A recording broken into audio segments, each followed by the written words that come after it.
வணக்கம் ஃப்ரெண்ட்ஸ். 63 நாயன்மார்களை பற்றி பேசலாம்னு சொன்னீங்க. அதுக்கு முன்னாடி ஒரு சில டீட்டெயில்ஸ்,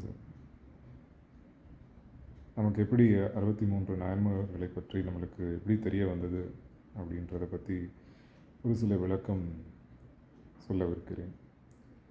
அதாவது, முதலில் சுந்தரமூர்த்தி நாயனார்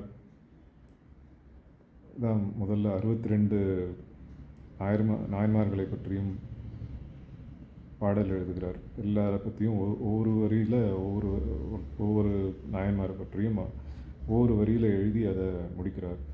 அதுக்கு பெயர் திருத்தொண்டர் தொகை அப்படின்ற ஒரு கவிதை நடையில் எழுதி முடிக்கிறார். அது யார் எழுதுகிறாருன்னா சுந்தரமூர்த்தி நாயனார் எழுதுகிறாங்க. அது 62 நாயன்மார்களை வைத்து எழுதுகிறார். அதில் தன்னுடைய பெயரை சேர்க்க தானும் ஒரு நாயன்மார் என்பதை பின்னாடி தான் நமக்கு தெரிய வருது. அவர் அந்த திருத்தொண்டர் தொகையில் அவருடைய பெயரை சேர்க்கலை. இப்படி இருக்கும்போது அதுக்கப்புறம் நம்பியாண்டார் நம்பி என்ற ஒரு புலவர் தான்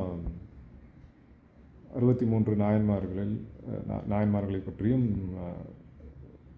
ஒரு தொகுப்பாக வழங்குகிறார். இதன் பிறகு தான் சேக்கிழார் புலவர் 63 நாயன்மார்களை பற்றியும் ஒரு தெளிவான ஒரு விரிவான ஒரு பாடல் அல்லது ஒரு காப்பியமாக அதை படைக்கிறார். இது 12ஆம் நூற்றாண்டில் நடக்கிறது. சேக்கிழார் பிறந்த அந்த டைம். இது எப்படி நடக்குதுன்றதை நான் சொல்கிறேன்.